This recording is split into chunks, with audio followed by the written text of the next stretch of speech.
반갑습니다. 윤순봉입니다.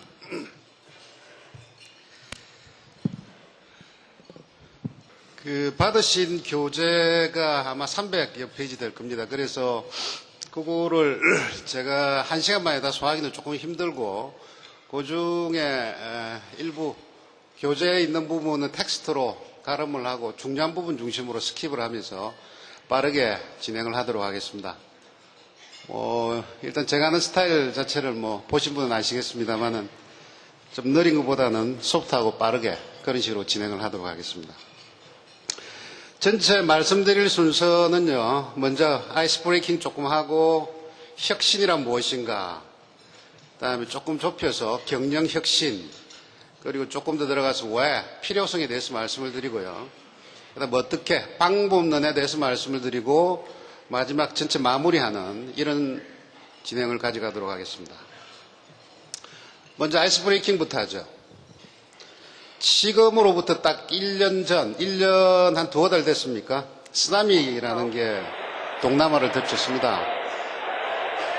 이게 상당한 거리가 있었던 스리랑카에서 있었던 모습인데요. 그 파괴력이 얼마나 되는지 짐작을 하게 할 수 있는 이런 사진이 되겠습니다. 쓰나미의 위력을 사진으로 보여드리겠습니다. 인도네시아의 반다체죠. 반다체 휴양지입니다. 여기 이제 반다체 해안선에 있던 휴양지 모습인데 쓰나미가 덮치기 직전의 모습입니다. 덮치고 나서 이렇게 됐죠. 해안선 자체가 다 사라져 버렸습니다. 조금 떨어진 도시의 모습인데요. 아주 일부 지붕은 몇 개 남아 있습니다. 이쪽은 양쪽이 바다니까 대개 어느 정도 됐겠습니까? 짐작이 가시죠? 거의 초토화가 돼버렸습니다.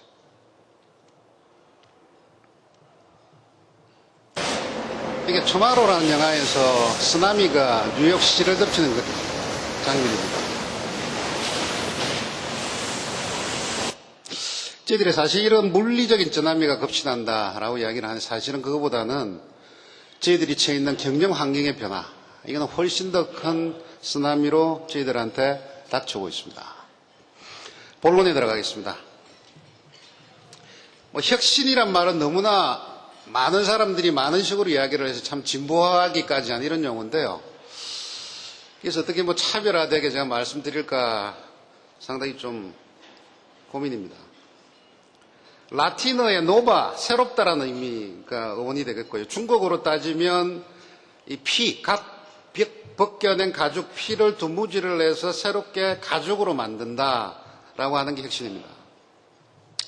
나날이 새롭게 같은 의미가 되겠고요.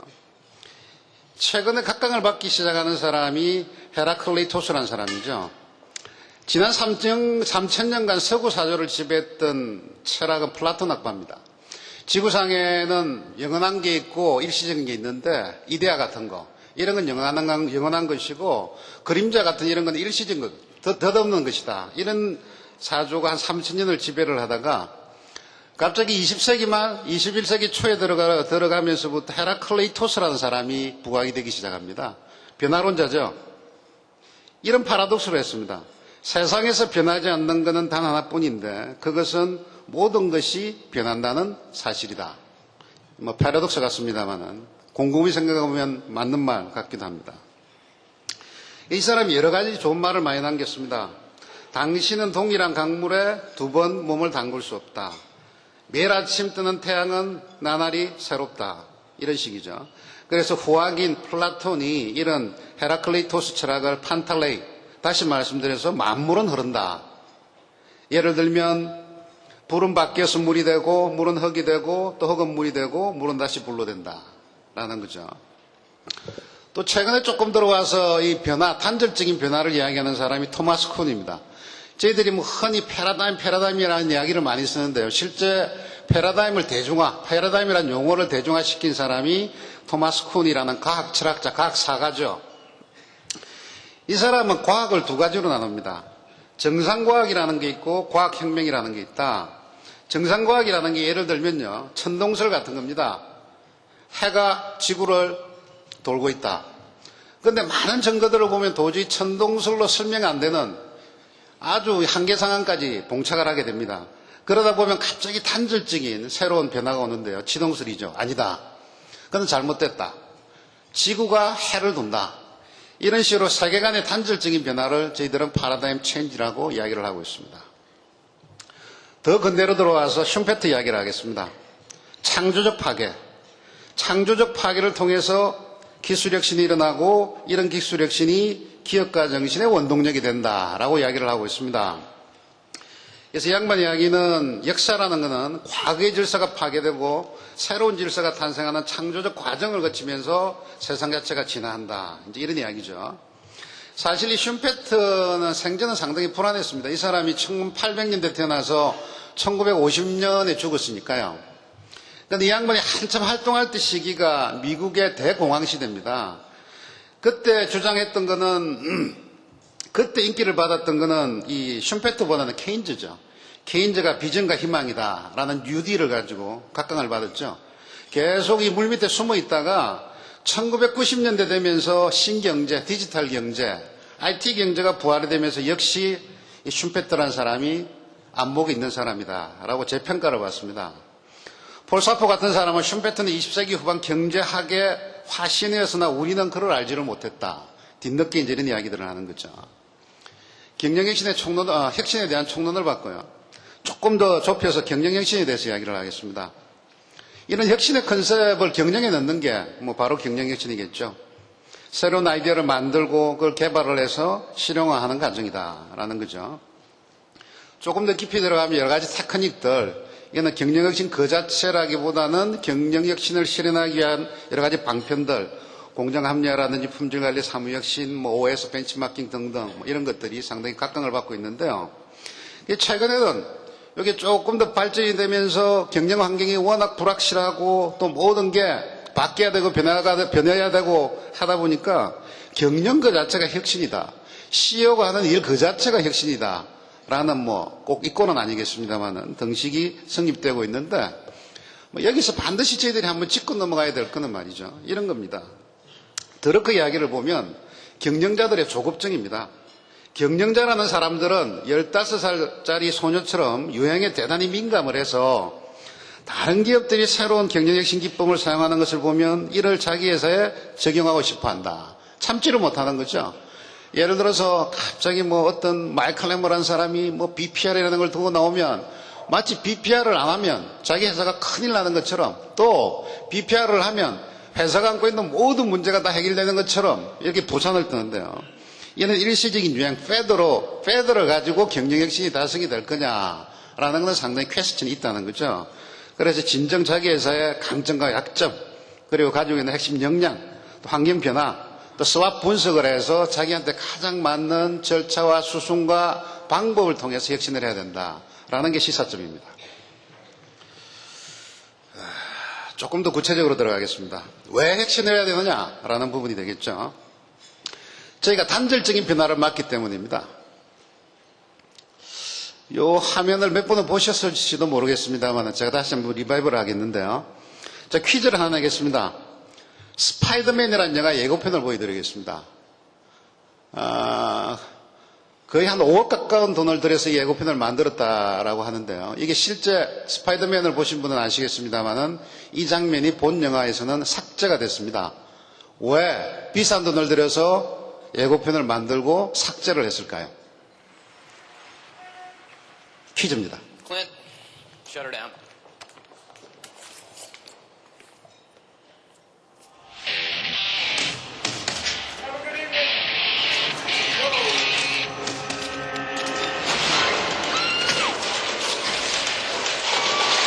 Ladies and gentlemen, please remain calm. Get your head down, get your head down. It'll all be over in about 30 seconds. Go, go, go, go! Clear!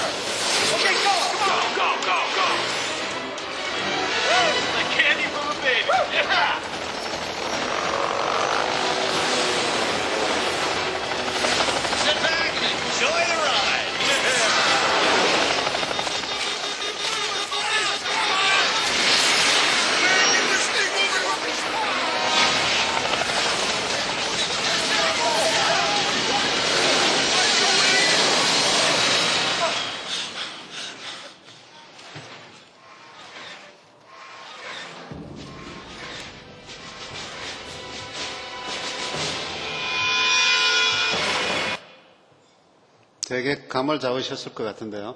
이 예고편을 2001년 8월에 만들었습니다. 8월에 예고편을 만들었는데 9월 달에 9.11 테러가 나면서 월드 트레이드 센터라는 것 자체가 지구상에 없어져 버렸습니다. 그걸 가지고 영화를 만들 수가 없죠. 그래서 기존에 만들었건 다시 다 없애버리고 다시 영화를 만들어서 내는, 이게 이제 월드 트레이드 센터가 붕괴되는 모습인데요. 잠깐만 보시죠.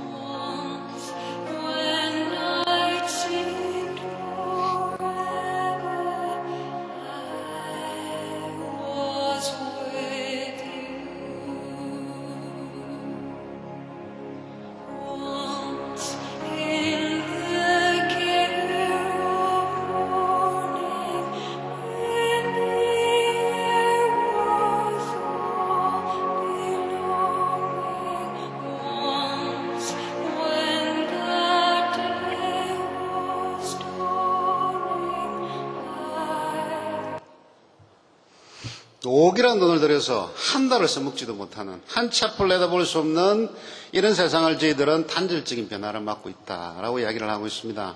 조금 구체적으로 가서 피터스 이야기를 하나 소개를 말씀을 드리면요. 탐 피터스라는 사람이 생각하고 있는 환경 변화의 인식은 이렇게 바뀌고 있습니다.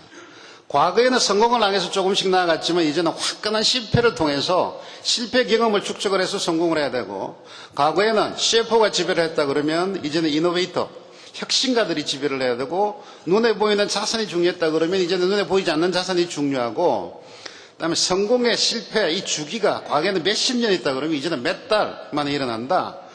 과거에는 기술이 변화를 주도했다 그러면 이제는 기술이 변화 자체를 주도한다. 그리고 강자라는 게 가끔 나타났지만 이제는 항상 새로운 강자가 나타나고, 어깨 법칙이 웬만해서는 바뀌지 않았다 그러면 이제는 수시로 바뀐다. 그리고 책이 있는 대로 과거에는 경영을 했다 그러면 이제는 경영자가 책을 새로 쓴다. 이런 단절적인 변화를 이야기를 하고 있습니다. 그래서 앤디 그로버 같은 사람은요, 10 곱하기 변화라는 걸 이야기를 하죠. 변화의 속도, 또 폭, 깊이, 이게 과거의 10배 이상이다 라고 해서 10 곱하기라는 이야기를 하죠. 어떻게 우리가 적응을 할 것인가 라는 겁니다. 두 번째 퀴즈 하나 내겠습니다. 현재 지구를 지배하고 있는 동물은 사람이죠. 개미라고 생각해 보신 적 없으십니까? 베르나드 베르베르가 개미라는 책에서 이렇게 이야기를 하고 있습니다. 우리 주인은, 지구의 주인은 사람이 아니고 우리 개입니다. 사람이란 존재는 지구상에 스쳐 지나가는 존재다. 개미 나이 1억 살이고 사람 나이 300만 살입니다. 사람보다 33배 더 살았습니다. 지구상에 현재 존재하는 개미의 무게가요, 다 합하면 지구상에 사는 사람의 무게보다 비슷하거나 많다고 이야기를 합니다. 저희들이 살고 있는 영역하고 개미가 살고 있는 영역이 틀리니까 사람이 마치 지구를 지배하고 있는 것처럼 착각을 하는데, 개미 입장에서 보면 내가 한 60평생 살았는데 작년 초에 지구상에 이상하게 생긴 동물, 짐승이 나타나서 뭐 까불고 도로 놓고 환경 오염시키고 하는데 이거 조만간 저것들 멸종할 것이다 라고 본다는 거죠. 저희들이 공룡 이야기 많이 합니다. 환경변화에 적응하지 못하는 가장 재능적인 동물은 공룡이다. 꼬리를 찌르면 머리까지 정보가 전달되는데 15초가 걸리고 뭐 이런 이야기를 하는데요. 사실은 공룡이요, 1억 5천만 년을 지배를 했습니다. 사람이 공룡을 놓고 환경변화에 적응한다 못한다 이런 이야기 하려고 그러면 한 50배 정도 더 살아보고 그때 조건이 생깁니다. 개미가 사람보다 이렇게 오랫동안 30배나 더 살 수 있었던 이유는 사람보다 힘이 센 게 아니죠. 사람보다 머리가 좋은 건 아닙니다. 환경 변화에 잘 적응하기 때문이죠. 다윈이 이런 이야기를 하고 있습니다. 지구상에서 마지막까지 살아남을 수 있는 종족은요, 가장 힘이 센 종족도 아니고 가장 머리가 좋은 종족도 아니고 가장 환경 변화에 잘 적응하는 종족이다 라고 이야기를 하고 있습니다. 마이클 포터도 마찬가지입니다. 오늘날 지속적인 성공은 끊임없는 혁신을 통해서 변하는 환경에 적응함으로써 가능하다. 웰치도 마찬가지입니다. 기업을 혁신한다는 게 과거 1년여대에 비해서 우리가 얼마나 많이 바뀌었냐 문제가 아니고 외부 세상이 바뀌는 데 비해서 우리가 얼마나 신속하게 적응하느냐, 이게 혁신이다 라고 이야기를 하고 있습니다. 최소한 21세기를 살아남으시려고 그러면 이 정도 변신 능력은 갖추셔야 됩니다. 이런 변화를 주도를 하지 못해서 거대 기업들이 몰락을 하고 있습니다. 여러분들 잘 아시는 핵심 역량이라는 그 컨셉을 만드는 게리 함이라고 프랄라라는 이렇게 이야기를 하고 있습니다. 거대 기업들이 몰락을 한다. 몰락하는 이유가 뭘까? 두 가지라는 거죠. 하나는 과거에 집착을 하든지 안 그러면 미래 창조를 못하든지. 과거에 집착하는 거는요, 뭐가 나빠서가 아닙니다. 성공의 경험이 너무나 좋기 때문에 과거에 한 부분에서 경이적인 실적을 남겼다든지 풍부한 자원을 갖고 있다든지 아주 좋은 사업 구조를 갖고 있다든지 또는 성공이 보장된 전략을 갖고 있다든지 이런 게 최고로 작용을 해서 거대 기업이 몰락한다라고 이야기를 하고 있습니다. 미국 같은 경우에 70년 동안에 100대 기업에서 39개만 살아남아 있고요. 한국 같은 경우에서는 100대 중에서 60년 동안에 12개만 살아남고 있다라는 거죠. 이 정도로 기업의 부침이 심한 게 현상이라는 겁니다. 그래서 점진주의는 파멸이다라고 이야기를 하고 있습니다. 니고라 폰테 마찬가지입니다. MIT 벨레에 소장을 하시는 분이죠. 거대한 조직일수록 점진주의에 중독되기 쉬운데 점진주의는 혁신의 최대적이다. 피테스도 마찬가지입니다. 상품이나 서비스를 어제보다 조금 더 좋게 만들려고 애쓰는 사람들 미안하지만 그들에게 운명은 죽음뿐이다 라고 과격하게 이야기를 하고 있습니다. 그래서요, 저희들은 미래는 학문의 대상이 아니라고 이야기를 하고 있습니다. 왜냐하면 미래는 예측되는 것이 아니라 우리가 만들어가는 것이다 라고 하는 거죠. 저렇고 마찬가지입니다. 미래에 바람직한 것이 있다면 그것을 달성하기 위해서 지금 우리가 준비를 하고 행동하는 것이 중요하다. 그래서 미래 앞에 형용사가 붙죠. 미래라는 것은 선택적 미래다. 우리가 선택하기에 따라서 우리의 미래 자체가 바뀐다라고 이야기를 하고 있습니다. 자, 이제 조금 더 구체적으로 메인 주제로 들어가겠습니다. 그럼 혁신의 방법론에 대해서 몇 가지 이야기를 하겠습니다. 여러 사람이 여러 가지 이야기들을 하는데요. 예를 들면 어떤 사람은 혁신이 성공을 하려고 그러면 필요성과 비전과 신념과 실천이 갖춰져야 혁신이 성공이다.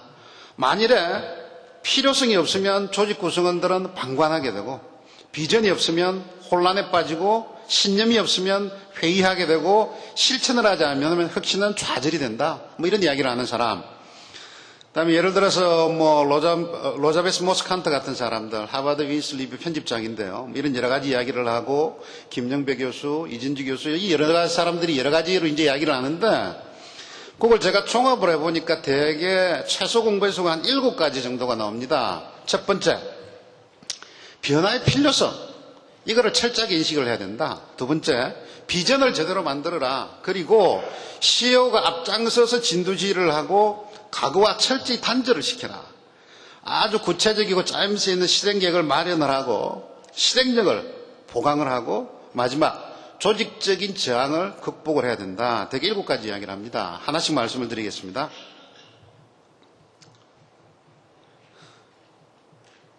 계란에서 스스로 알을 깨고 나오면 병아리가 되죠. 근데 남이 깨면 뭐가 될까요? 계란 후라이가 됩니다. 크리스텐슨 같은 사람은 이렇게 이야기를 합니다. 많은 인류 기업들이요, 와해성 기술, 디스럽티브 테크놀로지라는 건데요. 이게 아주 단절적인 기술의 변화를 이야기를 하는데, 하버드 경영대학원에 이제 교수를 하시는 분인데요. 이 와해성 기술 때문에 녹는 기업들이 한둘이 아니다. 예를 들면, 저희들이 흔히 볼 수 있는 소니 같은 케이스 보십시오. 소니가 아날로그 방식을 끝까지 집착을 하다가 삼성하고 LG, PDP하고 LCD의 협공에 따라서 뭐 거의 망하기 일부 직전까지 간 거 아니겠습니까? 모토로라도 마찬가지입니다. 세상은 전부 다 디지털라고 했는데 그래도 끝까지 아날로그를 주장을 하다가 스타렉이 망해버렸죠. 과거에 성공을 했기 때문에 그 성공 트랩에 걸려가지고 이 탈피를 못하는, 계란이 스스로 알을 깨지 못하는 이런 걸 저희들은 성공의 함정이라고 이야기를 하는데요. 여러분들이 잘 아시는 짐 콜린스라는 사람이죠. Good to Great라는 책을 만들었는데요. 이 사람이 이런 이야기를 합니다. Good is the enemy of great입니다. Good, 현재가 잘 되기 때문에 위대함, great가 되기 위한 적이 된다는 거죠. 만일에 good이 없으면 great로 갈 수 있는데 이 good, 현재 잘하고 있는 게 발목을 잡기 때문에 더 나아가지 못한다. 그래서 나왔던 책이 우리나라에서는 뭐 성공한 기업의 7가지 조건인가요? 뭐 이런 식으로 설명이 됐습니다만은 good to great거든요. 굿 자체가 방해가 된다는 겁니다.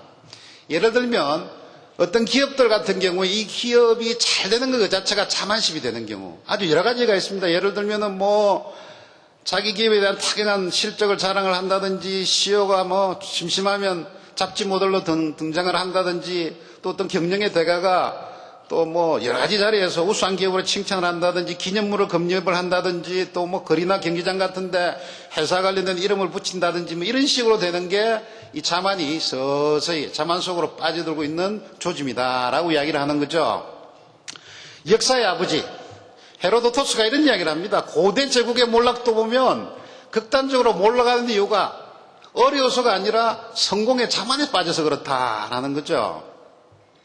쿠레수스 같은 경우에 마찬가지입니다. 지금의 소아시아 그러니까 터키 지역이죠. 터키 지역에 지배하던 왕이 다른 나라를 침공을 하는데 이제 페르시아를 침공을 합니다. 그 전에 신관한테 들어가서 신탁을 받습니다. 어떻게 될 거냐라고 하니까 신관이 뭐라고 이야기를 하느냐면 페르시아를 공격을 하면 제국이 망합니다. 자신감 먹고 전쟁을 하죠. 그런데 결국 그 전쟁에서 자기가 이기는 게 아니고 자기가 멸망을 하죠. 그래서 신관을 타찰합니다. 당신이 이긴다고 그랬지 않느냐? 그러니까 내가 언제 이겼다고 그랬느냐?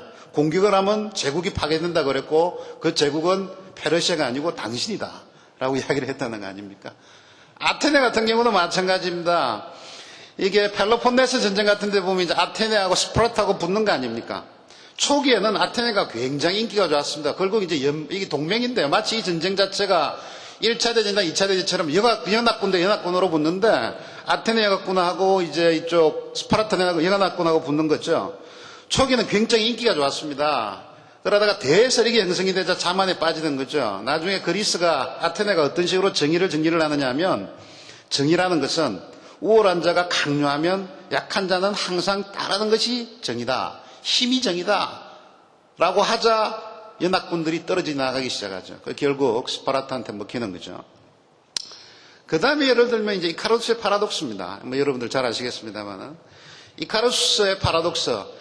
대기업이 망하는 거를 이제 밀러라는 교수가 이렇게 표시를 했는데요. 이카루스 이야기 잘 아시죠? 그리스 신화에서 나오는 이야기입니다. 이카루스가 소위 말하는 공녀의 신 다이달로스의 아들이죠. 크레타 섬에 갑니다. 여러 가지 재미난 일도 하고 이렇게 하다가 이제 또 죄인으로 몰려가지고 이제 감옥에 갇히는데요. 그래서 다이달로스가 이카루스한테 이제 이렇게 제안을 하죠. 우리가 감옥을 탈출을 하자. 그래서 그 옆에 떨어지는 세기틀을 모아가지고 밀랍으로 이 소위 날개를 만들어가지고 날개를 몸에 붙여서 날아가기 시작합니다. 그때 이제 다이달로스가 그렇게 이야기를 합니다. 이게 너무 태양 가까이 가지 마라 라고 이제 이야기를 했는데 이제 이카루스가 하늘을 날다 보니까 신이 나는 거죠. 그래서 야 내가 날 수 있다. 그래서 자만감에 빠져가지고 태양을 향해서 날아가기 시작을 합니다. 태양을 향해서 날아가다가 결국 뜨거워지니까 밀랍 양초가 녹고 날개가 떨어지고 애기에 떨어져서 빠져 죽었다. 이제 이렇게 이야기를 한단 말이죠. 이게 소위 말하는 이카루스 파라독스인데 똑같은 이야기입니다. 성공의 함정에 빠져가지고 자만심에 빠져서 죽는다는 거죠. 그래서 이런 모습을 줄리안 반저라는 작가가요. 태양을 바라보면 한 책에서 이렇게 이야기를 합니다. 그 유사하게 이야기를 하는데 이게 이제 기업들이 겪는 경험하고 비슷한 거죠. 비행기를 타고 높이 올라가면 공기가 없기 때문에 상승 속도도 늦어지고 제어도 잘 안 되고 또 태양을 향해서 손가락 사이로 실눈을 뜨고 보면 태양을 볼 수가 있는데 조금 더 올라가면 산소가 부족해진다. 산소가 부족해지면 사람이 행복해진다는 거죠. 사실은 자기들이 서서히 이제 죽어가는 건데요. 머리가 조금씩 멍해지고 전혀 고통도 없고 추위도 못 느끼고 그런 느낌이 산소와 함께 몸에서 서서히 새어나가다가 계속 상승하다가 결국은 손을 앞으로 떨어뜨리고 그 다음에는 머리를 떨어뜨린다.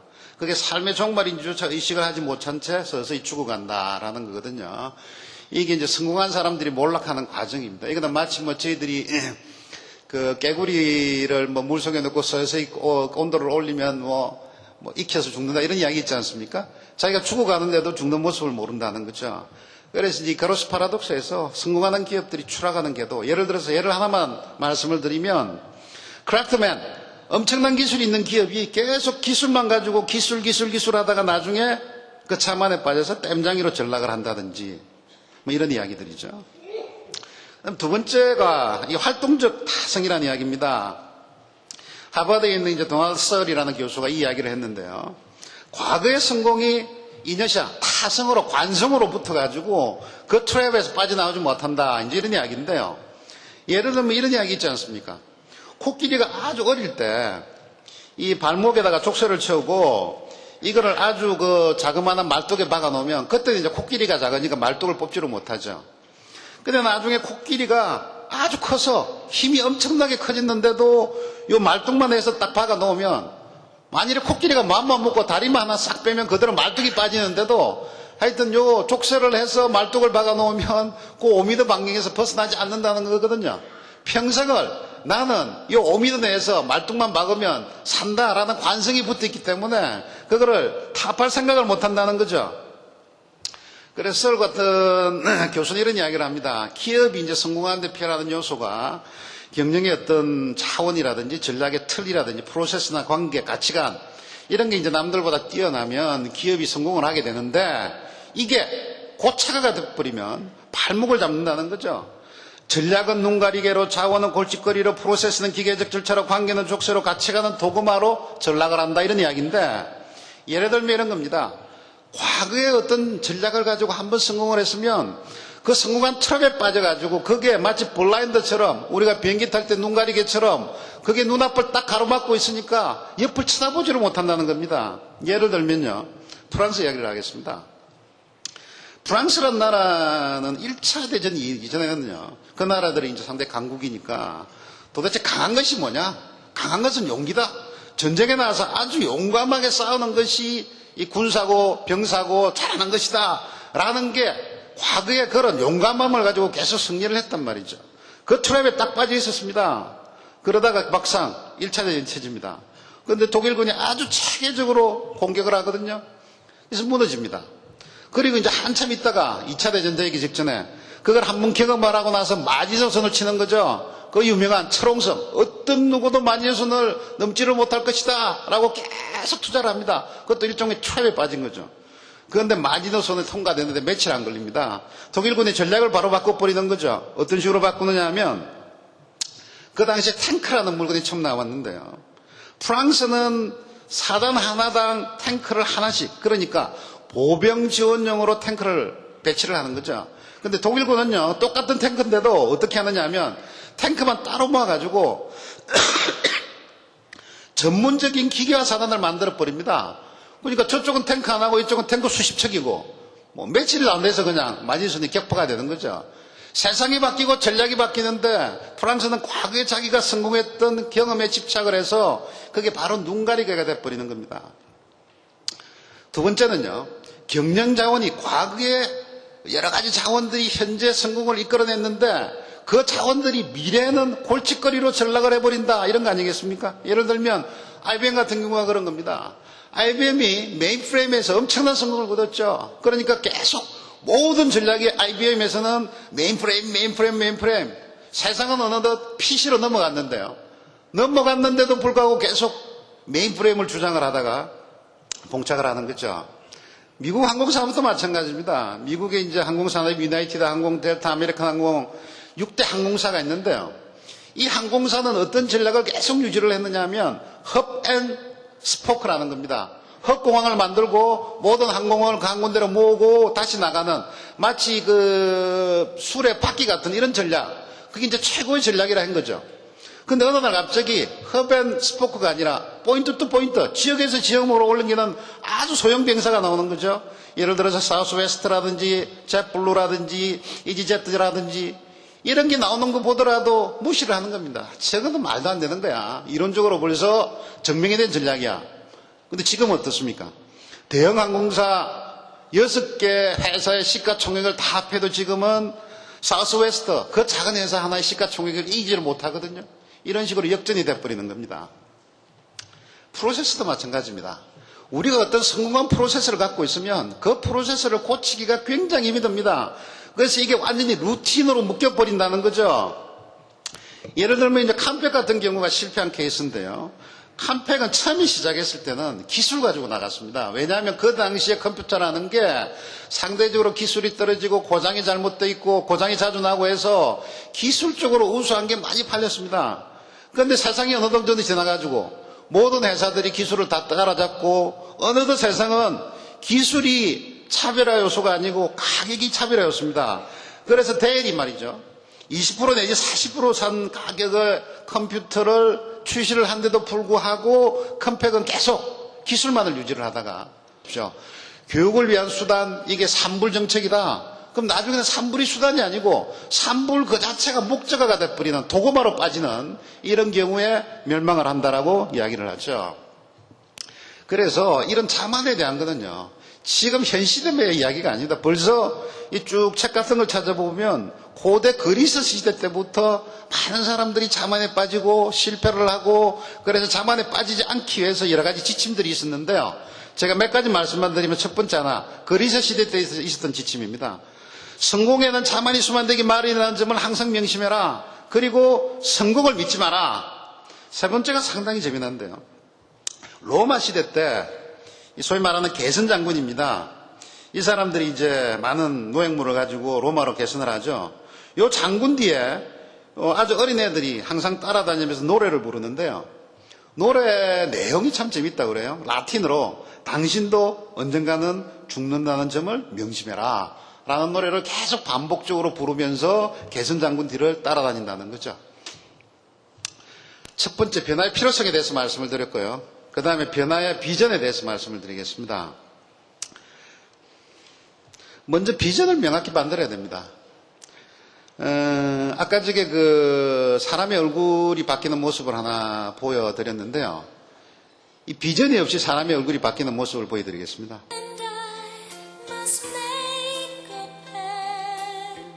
비전이 잘못 설정이 되면 이렇게 되죠. 누군지 아시겠습니까? 네, 마이클 잭슨입니다.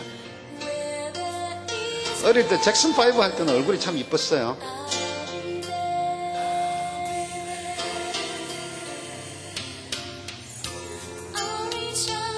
결국 흑인이 백인이 되겠다는 비전을 만들어가지고 나중에는 뭐 성형수술을 거듭을 하다가 코까지 내려앉아 버리는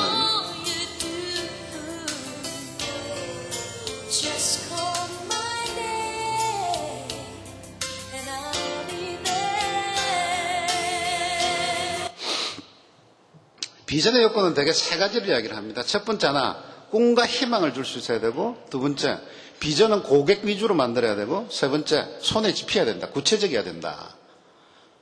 그러니까 뭐 선진국으로 가자, 초인류 국가로 가자 이런 건 안 된다는 거죠. 첫 번째가 꿈과 희망입니다.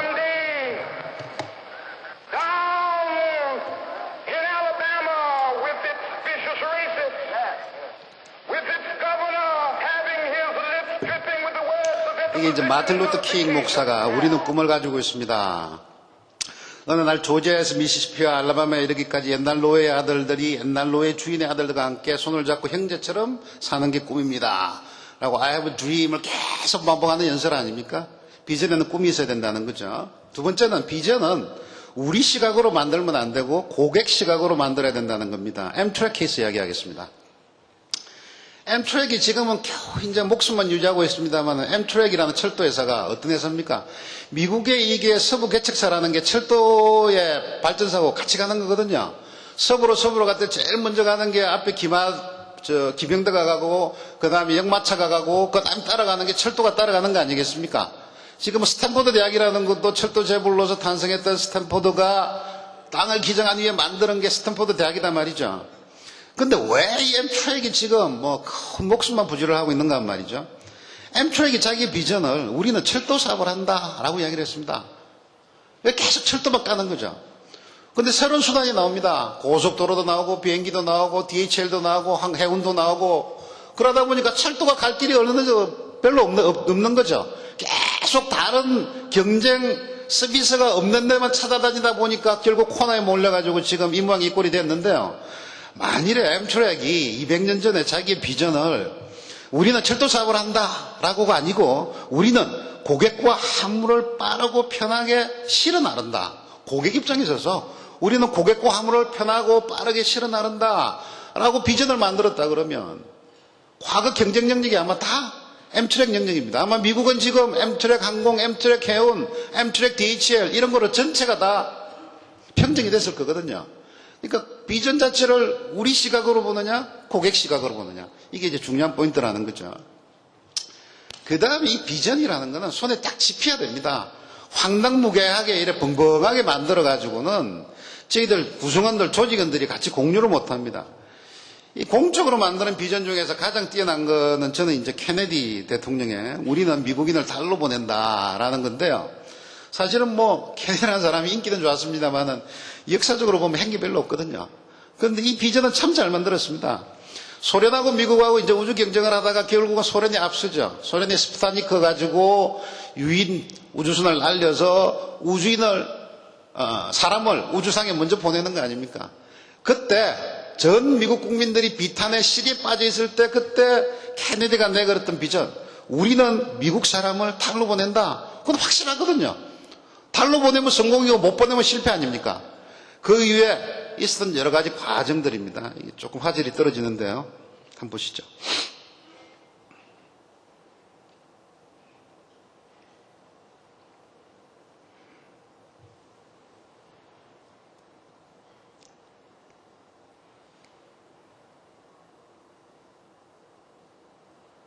결국 이 과정에서 나왔던 여러 가지 기술들이 군사용으로 가고 이 군사용 기술들이 민수용으로 가면서 미국이 기술 대국이 되는 이런 기폭제가 됐다라고 이야기를 하고 있죠. 그다음 제가 개인적으로 그러니까 민간 기업에서는 나오는 비전 중에 저는 가장 확실한 게 페더럴 익스프레스 이길 배달이라는 캐치프레이즈. 이거 얼마나 명쾌합니까? 이거는 다음날까지 배달해주면 성공이고 다음날까지 배달 못해주면 실패하는 거 아닙니까? 이것만큼 확실한 비전이었거든요. 그리고 이 이길 배달이라는 걸 지키기 위해서 조금은 모두가 이게 목숨 거는 거 아닙니까? 예를 들어서 뭐 10볼트짜리 뭐 볼트를 주문을 했는데 눈이 3mm가 내려서 그거를 뭐 배달을 못하니까 5,000불을 주고 헬기를 전세를 내서 그걸 뭐 배달을 했다. 이런 게 이제 입으로 소문이 돼서 뭐 페덱스는 지진이 나도 배달을 한다. 이런 스토리를 만들어가는 확실한 거 아닙니까? 이 광고도 참 재미나요. 요 위에가 페덱스고, 페덱스는 다리 한 번 떠만 가는데 다른 데는 다리 두 번 떠야 간다. 뭐 이런 광고인데요. 이런 식으로 딱 손에 들어오는 비전, 이런 게 중요하다는 거죠. 그래서 비전은 첫 번째, 꿈과 희망을 가져야 되고, 두 번째, 우리 입장이 아니라 고객 입장으로 만들어야 되고, 세 번째, 손에 딱 잡혀야 된다. 이런 거죠. 그 다음에 비전을 설정을 함에 있어서 가장 중요한 게 사업의 도메인의 설정입니다. 이 도메인이라는 게 뭡니까? 내가 어떤 영역에서 먹고 살 거냐는 거거든요. 어떤 의미에서 보면 또 비즈니스 모델하고도 비슷한 개념인데요. 예를 들어서 악어의 도메인. 악어라는 동물은 아프리카 밀림에서 감각의 물이 습한 그리고 여러 가지 동물이 많은 지역에 악어가 산다 하는 게 이제 악어의 도메인이거든요. 최근에 이제 가장 히트치는 도메인에 관련된 개념이 이 소위 말하는 블루오션이라는 겁니다. 남들이 잘 왔다 갔다 하지 않은데 딱 말뚝 먼저 미리 박아 놓으면 경쟁자가 못 따라온다는 컨셉 아니겠습니까? 자, 퀴즈를 하나 내겠습니다. 회사 이름 그 자체에 블루오션이 들어가 있는 회사가 있는데 혹시 보신 적 있으십니까? 애플입니다. Think different.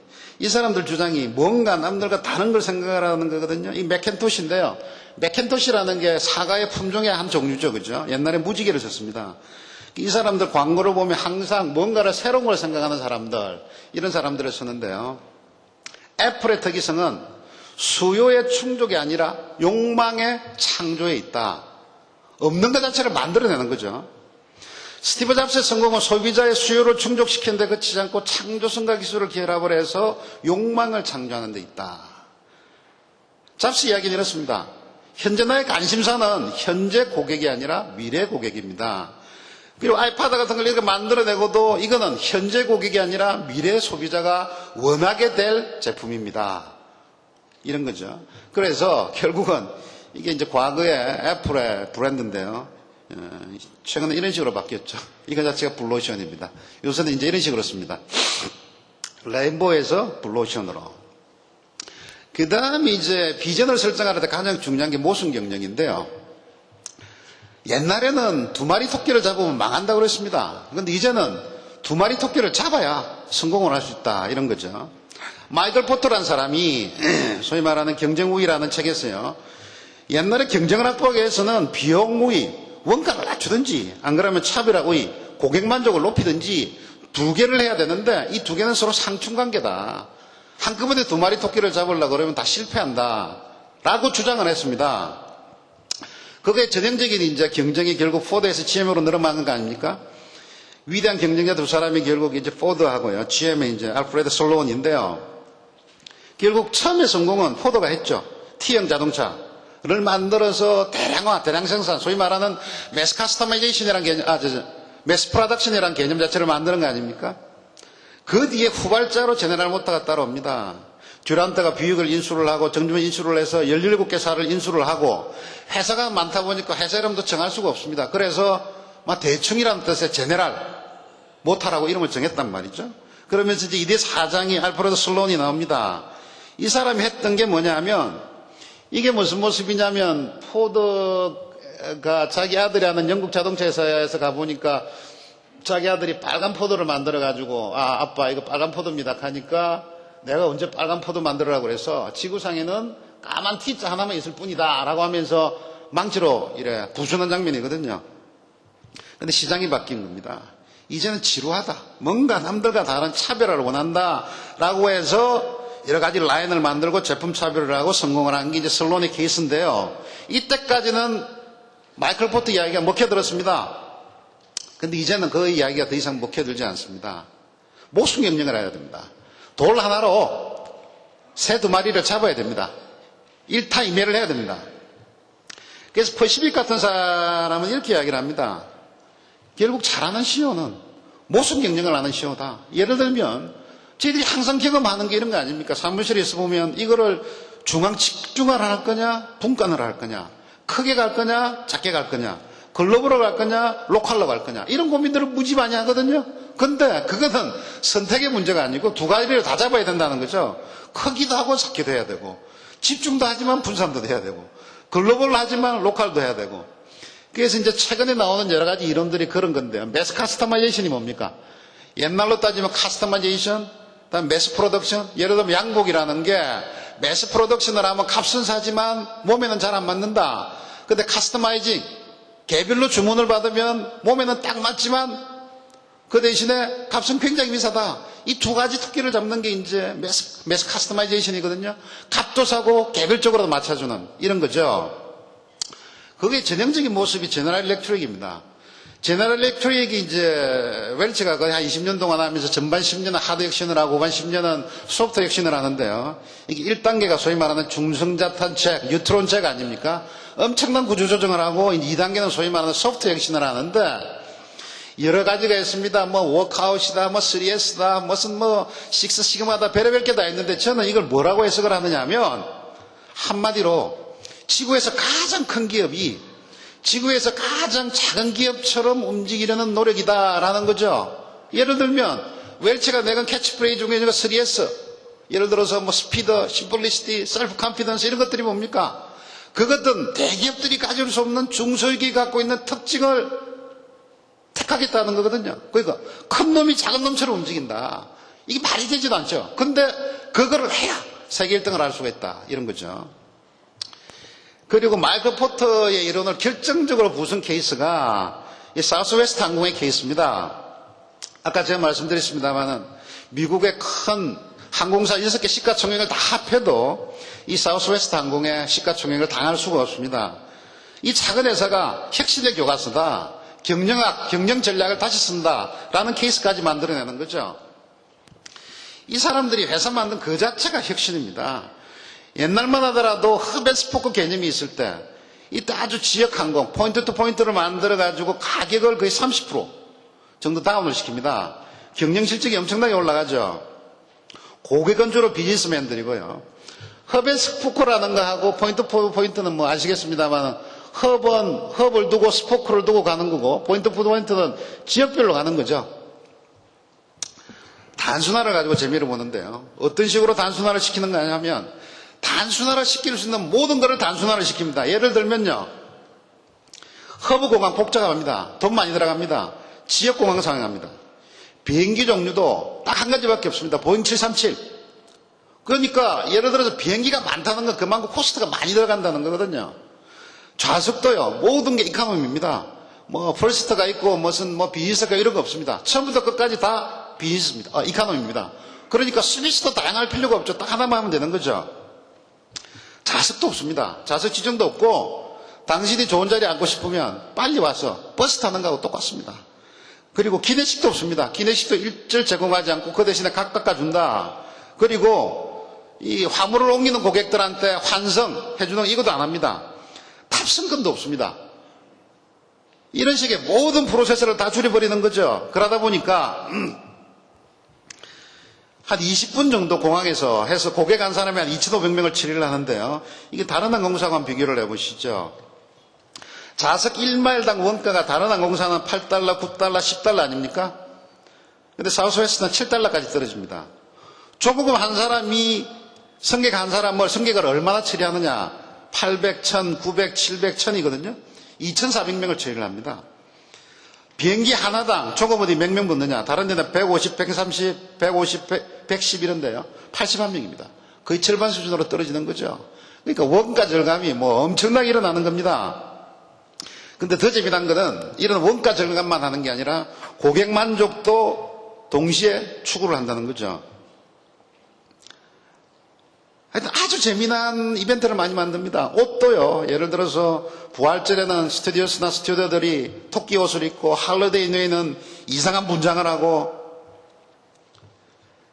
그다음에 이제 저희들이 비행기 타면 참 어색한 게 여성분들이 와서 뭐 인사하고 무슨 비행기 때 자켓을 입고 이런 이야기인데 이걸 다 랩으로 하고요.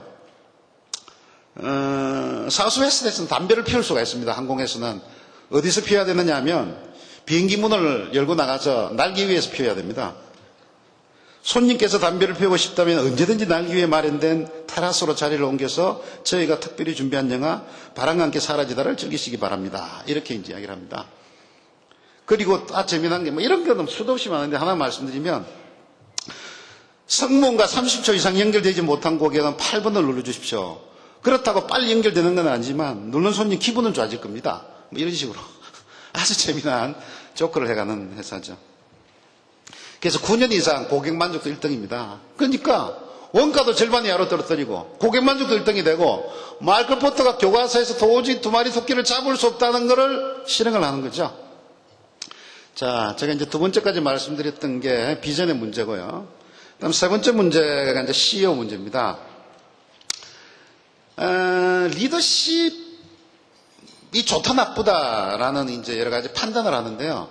제가 볼 때는 사실은 좋은 리더십과 나쁜 리더십이 없습니다. 필요할 때 어떤 리더십을 변신을 잘하냐는 문제죠. 대개 이제 리더십이 세 가지 있다라고 하는 거 아닙니까?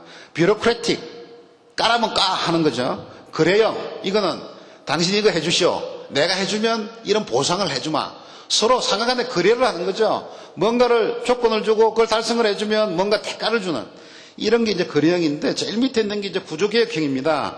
비전을 주고 지적 자극을 하고 관심을 도모시키고 또 참여를 스스로 참여를 하고 또 참여를 하면 보상을 하고 이런 건데 사실은 권위주의형 이런 것도 굉장히 필요합니다. 예를 들어서 권위주의형이 필요한 때가 뭐냐면 시간이 촉박하다. 리더가 모든 정보를 안다. 그다음에 직원들의 사기가 충천돼 있다. 이럴 경우에는 권위주의형 리더십이 좋습니다. 예를 들어서 지금 전쟁을 하는데 저쪽에 적이 있고 고지를 점령을 해야 되는데 구조개혁형 가지고 저 고지를 점령하면 말이야 우리나라가 뭐 어떻게 되고 뭐 당신이 저거 그거 할 시간 없습니다. 자기가 먼저 돌격 앞으로 하고 정도로 뛰어 올라가야 되는 거거든요. 이게 이제 권위주의형이죠. 그런데 이제 권위주의형을 너무 자주 하다 보면 조직이 망가지기 쉽고 필요해지기 쉽고 이렇기 때문에 권위주의형은 꼭 필요할 때만 한시적으로 쓰고 나머지는 주로 구조개혁형이 좋다라고 이야기를 하는 거죠. 징기스칸의 리더십을 이야기를 하겠습니다. 징기스칸이 세계를 지배했던 원리를 믹 예이처럼이라는 사람이 4E로 표시를 합니다. Envision, Enable, Energize, Empower. 첫 번째 인비전. 비전 제대로 설정해라. 그죠? 징기스칸은 태무진의 깃발 아래 모여라. 우리 제국을 통일을 하자. 서로 종족들끼리 죽고 죽이지 말자. 비전을 만들죠. 비전이 있으면 뭐합니까? 실행할 능력을 갖춰야죠. Enable. 능력과 시스템을 갖추어라. 에너자이저. 자기가 갖고 있는 에너지를 자기 병사들, 부하 직원들, 자기 국민들한테 불어넣어줘라. 인파워, 자기가 갖고 있는 파워를 현장으로 떨어뜨려줘라. 이 네 가지요. 인비전, 비전을 만들고, 이네이블, 실행력을 갖추고, 에너자이즈, 에너지를 불러넣어주고, 인파워, 자기가 갖고 있는 파워 자체를 현장으로 준다. 이 네 가지가 징기스칸이 세계를 지배했던 원리거든요.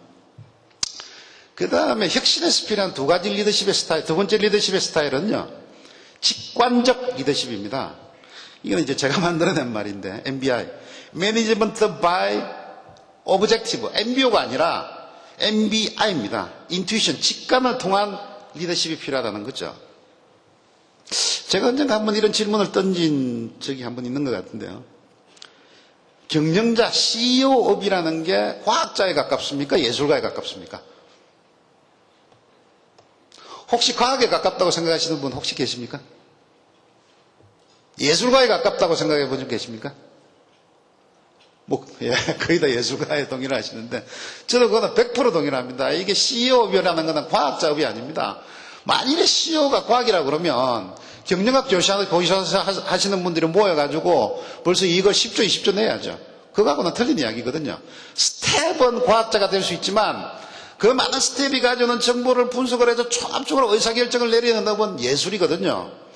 그거는 누구한테 설명할 수도 없습니다. 모나리자하고 똑같습니다. 모나리자가 이쁘다. 이건 누구나 다 알죠. 그런데 왜 이쁘냐? 설명할 수가 없습니다.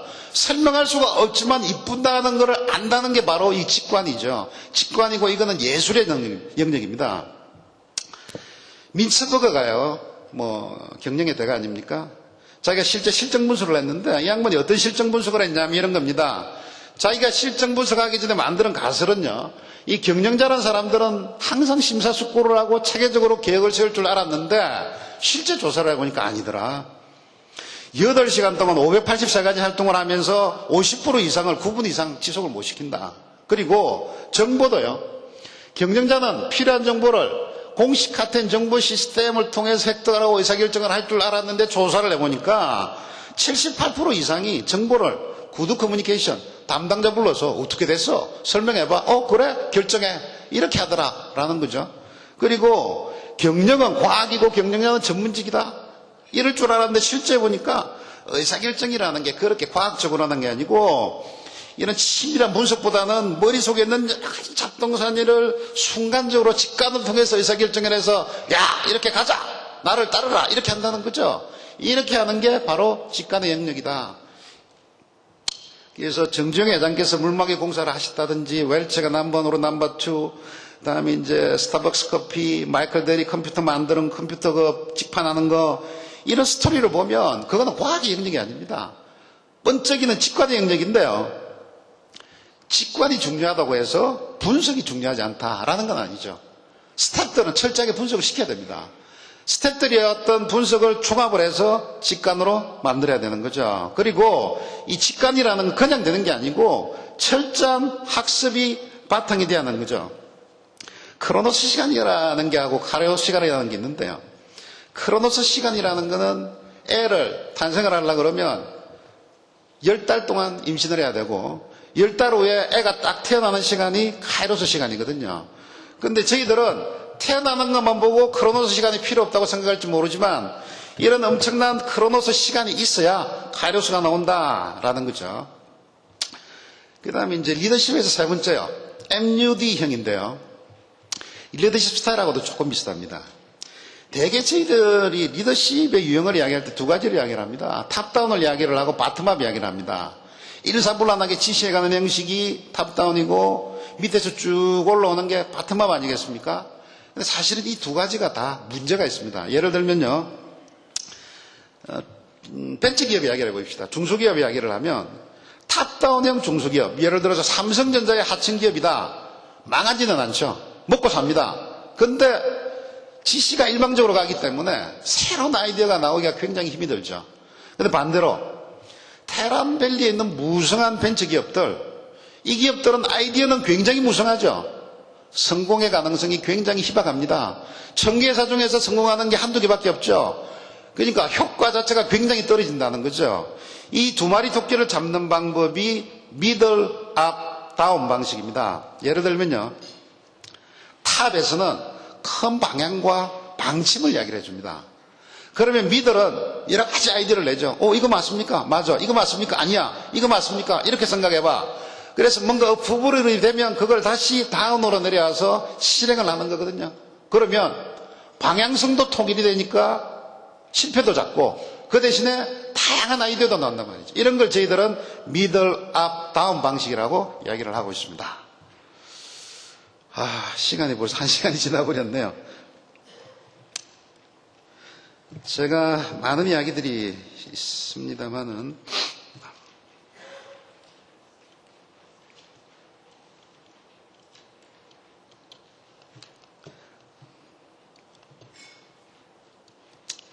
제가 모욕이 너무 앞서가지고 자료를 너무 많이 만들었는데요.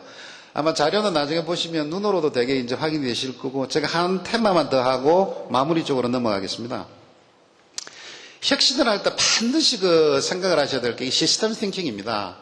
이거를 단편적인 어프로치를 해가지고는요, 많은 경우에 저희 경험으로 보면 혁신은 성공했는데 경영은 더 악화되는 경우가 허다합니다. 예를 들어서 밑에 혁신실장이 내가 무슨 혁신을 해가지고 회사에 돈을 300억 벌었습니다. 그럼 회사 얘기 틀림없이 200억에서 500억으로 올라가야 되는데 회사 업적은 더 떨어지는 경우가 생기거든요. 아마 그런 경험을 많이 해보셨을 텐데, 그거는 왜냐하면 시스템적인 사고가 없으면 그런 경우가 다반사로 일어납니다.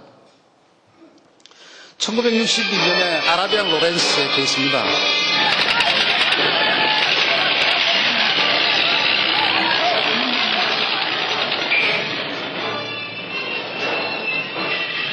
저도 이 영화를 어릴 때 아주 재미나게 봤었는데요. 자, 우리가 이제 이런 과정을 거쳐가지고 로렌스가 이제 아라비아를 지배를 하죠. 자기들 코드 맞는 사람들끼리 모아가지고 이제 벤치마킹을 갑니다. 파리를 가죠. 구경도 하고, 개선문도 보고, 연극영화도 보고, 밤이 돼서 호텔로 들어가죠. 호텔방에 들어가니까 기가 막힌 겁니다. 자기들은 사막에서 살았죠. 근데 호텔에 가서 물고리를 딱 트니까 물이 콸콸콸 쏟아지는 거예요. 이 사람들은 거의 기적이죠. 물을 하나 싹 돌렸는데 물이 나온단 말이죠. 그래서 이 사람들이 몇 박 며칠을 하고 이제 집에를 가는데, 이 사람들이 가고 나서 그 방에 가보니까 수도꼭지가 다 잘려 있는 거예요. 이 사람들이 전부 다 수도꼭지를 다 잘라가지고 그걸 훔쳐가지고 이제 아라비아로 돌아갔습니다. 그래 가가지고 그 사람들이 아라비아에 도착해서 수도꼭지를 딱 틀어보니까 물이 나올 리가 있겠습니까? 이게 이제 소위 말하는 시스템 이야기인데요. 아라비아 사람은 여건만 본 거죠. 꼭지를 틀면 물이 나온다? 사실은 그 뒤에는 이런 엄청난 시스템이라는 게 있어야 되는 겁니다. 공짜 점심이 없다는 거죠. 시스템으로서 저희들이 경영 조직을 이야기할 때는 항상 두 가지 이야기를 합니다. 하나가 내적 적합성이고 다른 하나가 외적 적합성인데요. 인터널 fit, 다음 external fit인데 이게 무슨 이야기냐면, 이 조직이라는 거는 외부 환경 변화와 적합성, fit을 유지해야 된다. 고객이 싸게 해달라고 그러면 싸게 해줘야 되고, 고객이 빨리 해라 그러면 우리 조직이 빨리 해야 되고, 외부 환경 변화와 fit을 해야 된다라는 게 external fit이고, 더 중요한 건 internal fit입니다. 회사 조직을 들어가고 있는 여러 가지 기능들이 있거든요. 이 기능과 기능 간의 코드가 맞아떨어져야 된다는 겁니다. 예를 들면요, 환경이 굉장히 안정적이다 그러면 업무는 반복적인 업무, 사람은 전문가, 조직은 피라미드형 세목골 조직, 기업 문화는 관료적 기업 문화, 이런 게 먹힌다는 거죠. 그런데 환경이 급변한다 그러면 업무는 창조적인 업무, 사람은 자율적 프로, 조직은 아주 납작한 문진형 플랫형 조직, 그다음에 문화는 조직한 문화, 이런 식으로 이제 코드 통일을 해야 되거든요. 근데 예를 들어서 혁신팀장이 또는 CEO가 미국의 벤치마킹을 가가지고 보니까, 야, 우리 조직은 이런 조직인데, 이런 안정적인 조직인데, 미국의 실리콘밸리가 보니까, 야, 그 조직은 모든 의사결정이 2단계고 조직이 납작하고 플랫하더라. 오케이, 우리 플랫 조직이라는 거 해보자. 그래서 피라미드 조직을 딱 없애고 플랫 조직을 요 안으로 딱 넣었어요. 요 부분에서 효율이 나지만 전체의 적합성은 무너지는 겁니다. 그러니까 이 개별 요소가 중요한 게 아니라 이 전체가 서로 거미줄처럼 엮여서 이빨처럼 묶여서 돌아가느냐, 이게 중요한 거죠. 나머지는 아닌데 하나만 갈아 끼운다, 그 자체는 생각 안 할 줄 모르죠. 그렇지만 전체는 잘못될 경우가 많다, 이런 이야기가 되겠습니다. 시간이 어느 정도 됐기 때문에 마무리를 하겠습니다. 혁신이라는 거는 이런 식으로 가는 길이 있습니다만은 결국은 이거 가지고는 뭔가 2% 모자란다 라고 할 때 이렇게 가는 게 혁신이다 라는 거죠. 이제 여기 앉아 계시는 여러 CEO들, 경영자들께서 점을 잘 지켜야 됩니다. 임파서블에 점을 하나 잘 찍으면 I am possible이 됩니다. 지금 여러분들께서 바로 이 I am possible로 얘기할 수 있는 아포스트로피가 되는 거죠. 점을 하나 잘 찍으면 impossible이 I am possible로 바뀝니다. 감사합니다를 영어로 잘못 쓰면 이렇게 됩니다. 감사합니다. 마치겠습니다. 네.